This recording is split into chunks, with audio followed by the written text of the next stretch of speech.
ही काही श्रीकृष्ण सुदामा मैत्रीची बाळबोध संस्कार कथा नाही, तर अतिवास्तववादाकडे झुकणारी, कटू सत्य दर्शवणारी अशी द्रोण द्रुपद मैत्री कट्टर शत्रुत्वामध्ये कशी बदलत जाते आणि त्याचं पर्यवसान अत्यंत जीव घेणं कसं होतं त्याची कथा. आता ही कथा सुरू होण्यापूर्वी त्याची पार्श्वभूमी समजून घेणं गरजेचं आहे. महर्षी भारद्वाजांच्या आश्रमापासून ही कथा द्रोण द्रुपद मैत्रीची कथा सुरू होते. प्रत्यक्ष राजपुत्रांना शिक्षण देणाऱ्या महर्षी भारद्वाजांच्या आश्रमामध्ये एखादी गाय सुद्धा असू नये, म्हणजे राजपुत्र तिथं शिक्षण घेतात त्या आश्रमामध्ये, आणि त्या आश्रमामध्ये एक गाय सुद्धा नाही. आणि पुढील काळात त्यांचा पुत्र असणाऱ्या द्रोणांच्याकडं, विद्यासंपन्न अशा द्रोणांच्याकडं त्यानंतरच्या काळात सुद्धा एखादी गाय उपलब्ध असू नये त्याच्या घरी, ही गोष्ट पटायला कठीण. पण गोष्ट तर तशीच आहे. त्यांची मैत्री म्हणजे द्रोण आणि द्रुपद यांची मैत्री महर्षी भारद्वाज यांच्या आश्रमापासून सुरू होते. द्रोण हा महर्षी भारद्वाज यांचा पुत्र आणि द्रुपद हा पांचाल देशीचा राजा प्रशत याचा पुत्र, तो राजपुत्र. राजानं आपल्या पुत्राला म्हणजे द्रुपदाला महर्षी भारद्वाज यांच्या आश्रमामध्ये विद्याभ्यास करण्यासाठी, शिक्षणासाठी ठेवलेलं असतं आणि द्रोण तिथंच असतो. या काळामध्ये त्यांची मैत्री जुळते, बालपणीची ही मैत्री. एकदा हे बालमित्र बोलत असताना द्रुपद द्रोणांना म्हणतो की जेव्हा मी मोठा होईन आणि राजा होईन त्यावेळी माझं अर्ध राज्य तुला देईन. मला जे जे काही मिळेल त्यातील अर्धा भाग तुझा असेल. आता बालपणीच्या मित्रांची ही एकमेकांना दिलेली वचनं मोठेपणी ती किती आठवणीत ठेवावीत आणि त्यांचं पालन केलं जाण्याची किती गंभीरपणे अपेक्षा ठेवावी, याला काही व्यावहारिक मर्यादा असतात.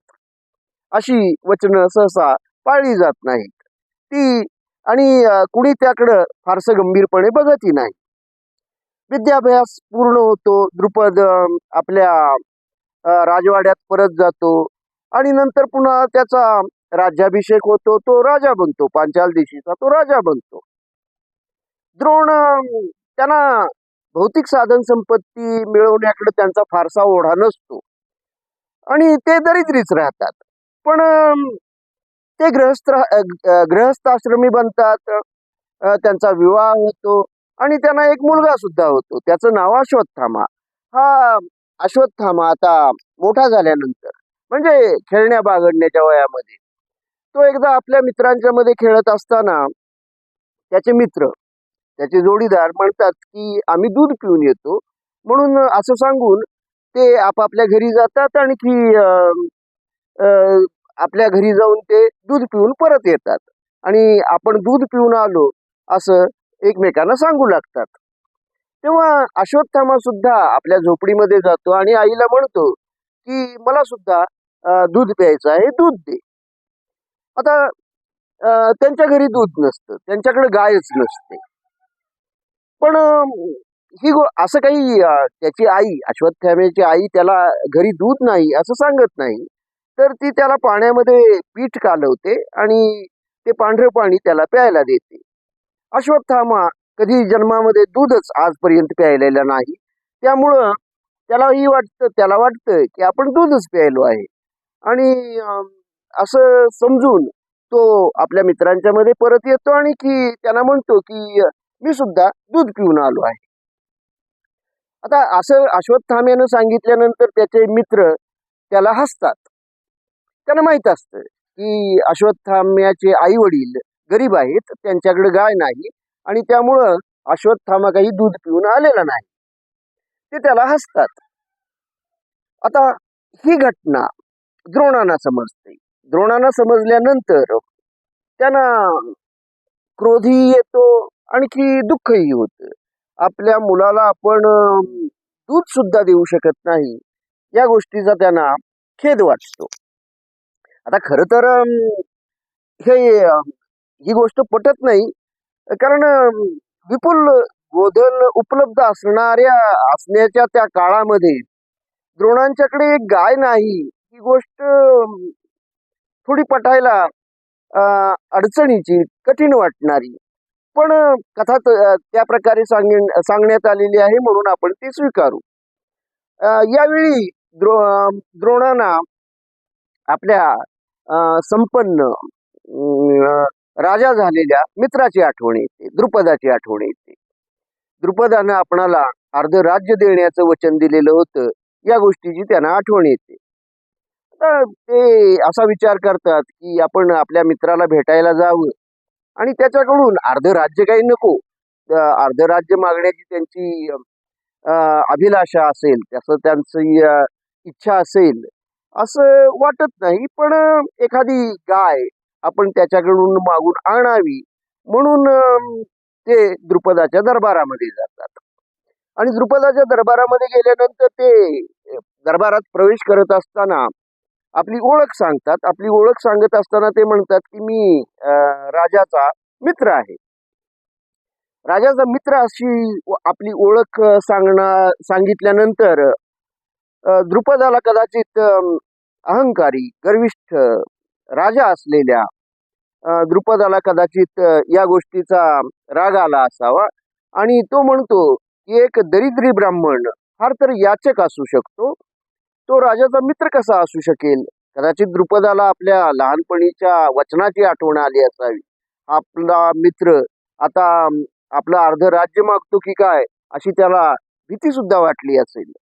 ते असो, पण अशा प्रकारे अपमानित बोल की तू दरिद्री आहेस आणि तू माझा मित्र कसा असू शकतोस असं अपमानास्पद द्रुपपणे ते द्रोणांना म्हणजे द्रुपद द्रोणांना अपमानास्पद वागणूक देतात. द्रोण अपमानित होतात, पण ते खाली मान घालून अपमान गिळून ते एका ब्राह्मणाला एखादी गाय दक्षिणा म्हणून मिळावी अशी मागणी द्रुपदाकडे करतात. तेव्हा द्रुपद म्हणतात की साधे राजशिष्टाचार, दरबारी शिष्टाचार सुद्धा ज्या ब्राह्मणाला कळत नाहीत अशा ब्राह्मण तर एक गाय सुद्धा दक्षिणा म्हणून मिळवण्याच्या योग्यतेचा नाही. म्हणून द्रुपद द्रोणांना दरबाराबाहेर हाकलून देतात. दरबारातून बाहेर पडलेला दुःखी आणि आपल्या बालमित्रानंच आपला अपमान केला या गोष्टीचा अधिकच राग आलेला, अधिकच अपमान वाटलेला हा द्रोण आता दरबार सोडून बाहेर येतो. हा अपमान ते कधीच विसरत नाहीत, ते कायमस्वरूपी लक्षात ठेवतात. मग हे द्रोण पुढं अधिक विद्याभ्यास करतात, ते युद्ध कौशल्य मिळवतात आणि आपल्या अपमानाचा सूड घेण्याची त्यांच्या मनामध्ये ही इच्छा असावीच म्हणून ते युद्ध कौशल्य संपादन करतात, शस्त्रास्त्र कौशल्य संपादन करतात. आणि धनुर्विद्येत तर संपूर्ण आर्यावर्तानं ज्यांना गुरुस्थानी मानलं असं गौरवशाली स्थान प्राप्त करून घेतात. आणि नंतर पुन्हा हस्तिनापूरला येतात. हस्तिनापूरच्या राजपुत्रांचे ते आचार्य बनतात, त्यांचे गुरु बनतात. हस्तिनापूरच्या राजपुत्रांना कौरव आणि पांडव दोघांनाही ते शस्त्रास्त्रांचं शिक्षण देतात. अर्जुनासारखा धनुर्विद्येमध्ये एक अद्वितीय शिष्य ते निर्माण करतात. आणि ज्यावेळी कौरव पांडव या राजपुत्रांचा विद्याभ्यास पूर्ण होतो त्यावेळी हे राजपुत्र आता विद्याभ्यास पूर्ण झालेला आहे आणि आपण गुरुना काहीतरी दक्षिणा दिली पाहिजे म्हणून ते द्रोणांच्याकडे जाऊन त्यांना विचारतात की तुम्हाला आम्ही गुरुदक्षिणा म्हणून काय देऊ. तेव्हा द्रोण त्यांना म्हणतात की तुम्ही पांचाल देशावर आक्रमण करा आणि द्रुपदाला बंदी बनवून माझ्या समोर हजर करा. राजपुत्र त्याप्रमाणे गुरुच्या इच्छेसाठी गुरुला गुरुदक्षिणा देता यावी म्हणून पांचाल देशावर आक्रमण करतात. पांचाल देशाला पांचाल राज द्रुपदाला हरवतात आणि अर्जुनाच्या धनुर्विद्या कौशल्याच्या जोरावर ते द्रुपदाला बंदी बनवतात आणि द्रोणांच्या पुढं आणून उभं करतात. आता खाली मान घालून बंदी बनलेला द्रुपद द्रोणांच्या समोर उभा असतो. एकेकाळी द्रुपदाच्या दरबारामध्ये द्रोण अपमानित होऊन खाली मान घालून उभे होते. आता द्रुपद त्यांच्या समोर खाली मान घालून बंदी बनून खाली मान घालून उभा राहिलेला असतो. एकेकाळी द्रुपद द्रोणांना अर्ध राज्य देणार होते, तसं वचन तरी दिलं होतं. आता द्रुपदाकडं संपूर्ण राज्य द्रुपदाकडून गेलेलं होतं आणि सगळंच राज्य द्रोणांना मिळालं होतं. परिस्थिती बदलली होती. पण द्रोण द्रुपदाच्या जखमेवर मीठ चोळण्यासाठी का असेना, मीठ चोळण्यासाठीच कदाचित असेल, द्रुपदाला पांचाल देशीचं अर्ध राज्य परत करतात आणि अर्ध राज्य आपल्याकडे ठेवतात.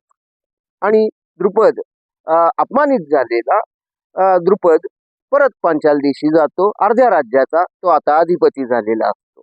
पूर्ण राज्य त्याच्याकडे उरलेलं नसतं. आता हा अपमान द्रुपद विसरत नाही.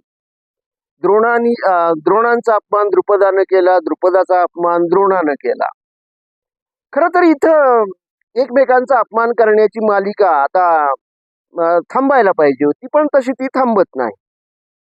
इथं दुसराही एक प्रश्न उपस्थित होतो, तो असा की राजपुत्रांनी अशा प्रकारे पांचाल देशावर आक्रमण करणं हे हस्तिनापूरच्या थोरा मोठ्यांना, भीष्म, धृतराष्ट्र वगैरेंना मान्य झालं असेल काय?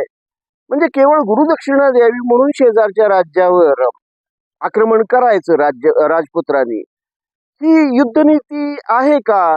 का त्यांच्या राज्य विस्ताराच्या युद्धनीतीचाच हा भाग असेल? या प्रश्नांची उलगडा काही महाभारत कथेमध्ये होत नाही. त्यामुळं आपण हा प्रश्न असाच अनुत्तरित सोडून देऊ. पण आता एकमेकांचा अपमान करण्याची मित्रांची ही जी मालिका होती, ती इथं खरं तर खंडित व्हायला पाहिजे होती. एकमेकांनी एकमेकांचे अपमान केले होते, सूड कंप्लीट झालेला होता, पूर्ण झालेला होता. पण तसं होत नाही. पुढं द्रोणांचा सूड घेण्याची जी द्रुपदाच्या मनातील इच्छा आहे, ती इच्छा तशीच पेटत धगधगीत राहिली असावी. पुढं महाभारताचं कुरुक्षेत्रावरील शेवटचं युद्ध होतं आणि या शेवटच्या युद्धामध्ये द्रोण द्रुपदाचा वध करतात. आपल्या पित्याचा वध केला म्हणून द्रुपदाचा पुत्र असलेला धृष्टद्युम्न द्रोणांचा वध करतो आणि आपल्या पित्याचा वध धृष्टद्युम्नानं म्हणजे द्रुपदाच्या मुलानं केला म्हणून द्रोणांचा पुत्र अश्वत्थामा धृष्टद्युम्नाचा वध करतो. तो महाभारत युद्धाच्या म्हणजे कुरुक्षेत्र युद्धाच्या शेवटच्या 18व्या दिवशी, खरं तर रात्री, ज्यावेळी युद्ध संपलं आहे असा भ्रम निर्माण झालेला आहे पांडवांच्या मनामध्ये, अशा वेळी अश्वत्थामा रात्रीच्या वेळी पांडवांच्या शिबिरामध्ये शिरतो आणि इतर योद्ध्यांच्या समेतच तो धृष्टद्युम्नाला सुद्धा मारून टाकतो. आता इथून पुढं हे सूडचक्र म्हणजे एका पिढीमध्ये सुरू झालेलं आणखीन पुढच्या पिढीमध्ये तसंच चालू राहिलेलं हे सूडचक्र जे आहे ते इथं नाईलाजानं थांबतं. कारण आता जवळजवळ दोन्ही वंश खंडितच झालेले आहेत, समूळ नाहीसे झालेले आहेत. अशा वेळी हे सूडचक्र थांबतं, संपतं. पण ते काही सूज्ञपणा शिकलं कुणी म्हणून कुणी ते थांबवलं असं नव्हे. आता याच पार्श्वभूमीवर येते ती श्रीकृष्ण आणि सुदामा यांची कथा. ती सुद्धा कथा महाभारतकार व्यासानीच लिहिली. व्यासांच्या भागवत पुराणामध्ये ही श्रीकृष्ण आणि सुदामा यांची कथा आहे. ही कथा बाळबोध संस्कार कथा वाटावी अशी, म्हणजे मित्रांनी आपली मैत्री कायमस्वरूपी टिकवावी, आणखी संपन्न मित्रानं आपल्या गरीब मित्राला मदत करावी, अशा प्रकारचा बोध देणारी ही कथा. श्रीकृष्ण आणि सुदामा यांची कथा सुरू होते ती सांदीपनी ऋषींच्या आश्रमामध्ये. आणि त्यानंतर मग श्रीकृष्ण द्वारकेचा राजा म्हणजे खऱ्या अर्थानं राजा नसला तरी सुद्धा एक अधिकारी पुरुष द्वारकेचा झालेला असतो आणि सुदामा मात्र गरीबच राहिलेला असतो. आणि मग तो नंतर श्रीकृष्णाला भेटायला जातो. भेटायला गेल्यानंतर श्रीकृष्ण त्याला अगदी अगत्यपूर्वक आदरातिथ्य करतात, त्याचा पाहुणचार करतात सुदाम्याचा. आणि श्रीकृष्ण नंतर त्याला न मागताही, म्हणजे सुदामा मागत नाही श्रीकृष्णाकडे काही, पण न मागताही सुदाम्याला ते वैभव संपन्न असं आयुष्य त्याच्या गावामध्ये उपलब्ध करून देतात. अशी ही श्रीकृष्ण सुदामा यांच्या मैत्रीची कथा. आता यातील कोणती कथा ही अधिक वास्तव हे कदाचित व्यास महर्षीच सांगू शकतील. आणखी पहिल्या कथेला उतारा म्हणून दुसरी कथा म्हणजे द्रोण द्रुपद मैत्रीच्या आणि शत्रुत्वाच्या कथेला उतारा म्हणून श्रीकृष्ण सुदामा मैत्रीची बाळबोध कथा व्यास महर्षींनी निर्माण केली का, असाही एक प्रश्न पडतो. पण यातील कोणती कथा अधिक वास्तव आणि अधिक खरी याचं उत्तर तर कदाचित व्यास महर्षीच देऊ शकतील. धन्यवाद.